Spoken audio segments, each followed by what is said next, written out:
So we're getting on board now, myself and my team. We're making an arrest. We've seen some people on the borders of our water, and we want to arrest them. So myself and the team, officers are in charge. They are all seated, and our boat driver is ready. We've seen them, they are coming. We are getting intelligence that they are there. We're going to arrest all of them. So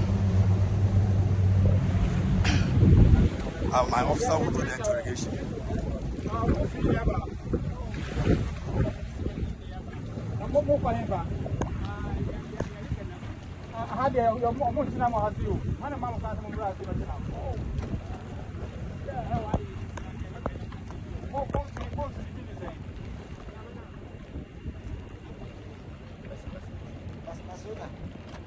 Barcelona.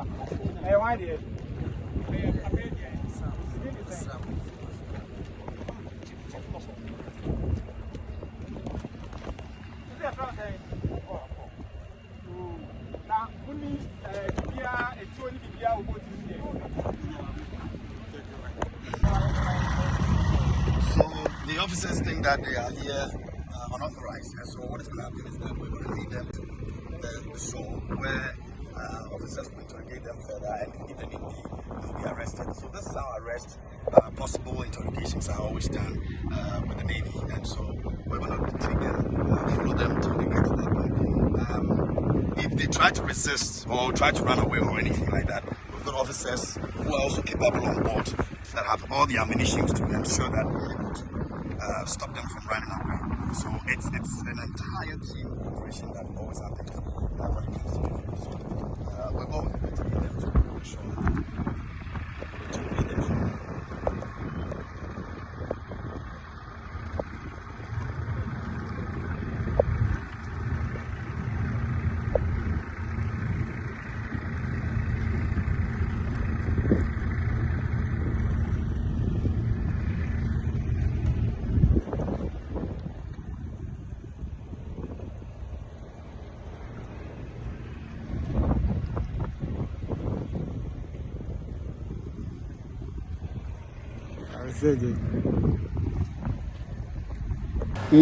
And we protect everyone who does legitimate business, and we help arrest those who don't engage in legitimate business. We protect those who go to sea against piracy. Okay. We fight against drug smuggling, environmental pollution, human trafficking, illegal fishing. We protect the oil fields. We react to any emergencies, and we also cooperate with any state agency that has business at sea. Now, many state agencies have authority at sea because of the way the environment is. Our first 12 nautical miles to seaward is called the territorial sea. It's part of Ghana's territory, and every law that applies on land applies there. Every law? Every law. It's called a territorial sea. 12 nautical miles is about 20 kilometers. And, so we have customs, we have all our Act 29, all the offenses. Now, if anyone commits an offense, there is committed an offense in Ghana. So what was the last time somebody tried to do stowaway that you arrested the person? Stowaway often happens at Takrady Port and Tema Port. And I think getting to the end of last year, there were reports of people trying to stow away, but they were picked up. Presently, as part of our cooperation, we have seconded an officer from the rank of commander to the Takrady Port to help them with their security issues. To prevent that stowaway activities. Yes. So you don't go to war at all? If there is war, we go. I have operated at ECOMOG from the very inception in 1990. We continued up to until ECOMOG went to Sierra Leone. We operated there, and we also took part in UN peacekeeping operations. So we don't call it war. We call all these things operations. You spoke about the oil fields. Yes. We have 3 oil fields in Ghana. Yes. And you protect all 3? Yes. Right.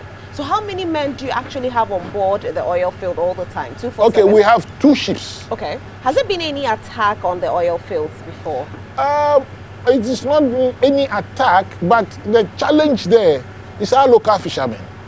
Okay. Yes, you know, the issue at sea is that anytime a vessel stops or any device that stops at sea aggregates fish. And when you use light underwater, you attract a lot of fish. So there's a lot of fish there in our oil fields.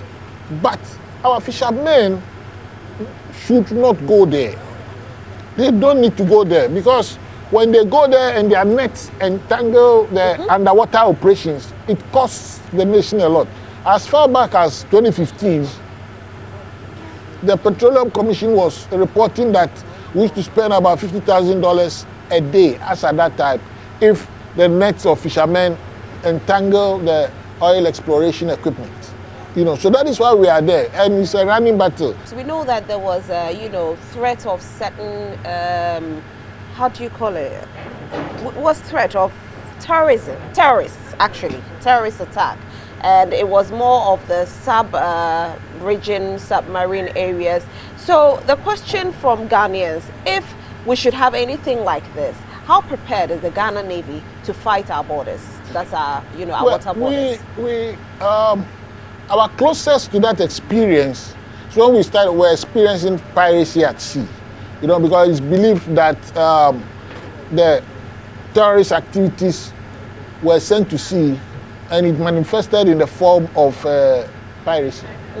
Piracy, attacks on ships and others. So some of our eastern neighbors, pirates used to come from there. So what we've done is that we are protecting the most vulnerable, the fishing vessels, in fact the tuna vessels. Okay, that's what you do.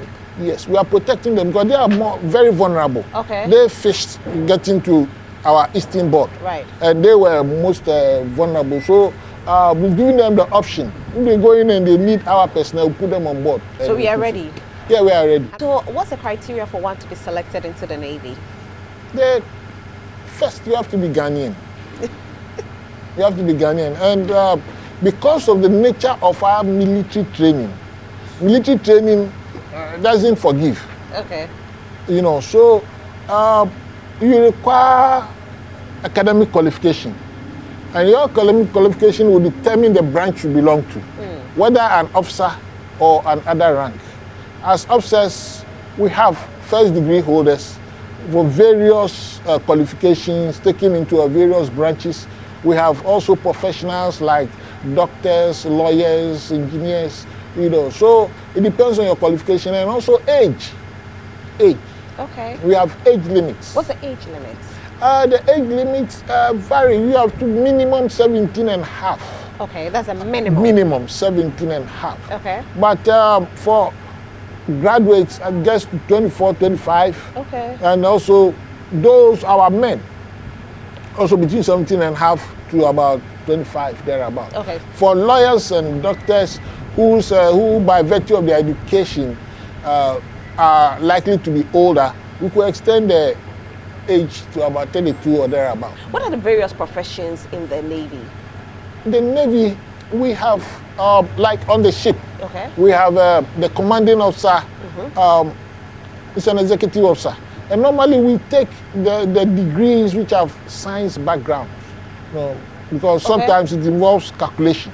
Right. So, and it involves straying into new areas like navigation, which may involve calculation. So we take those of the science background who are not afraid of mathematics. Right. We'll put them as executive officers.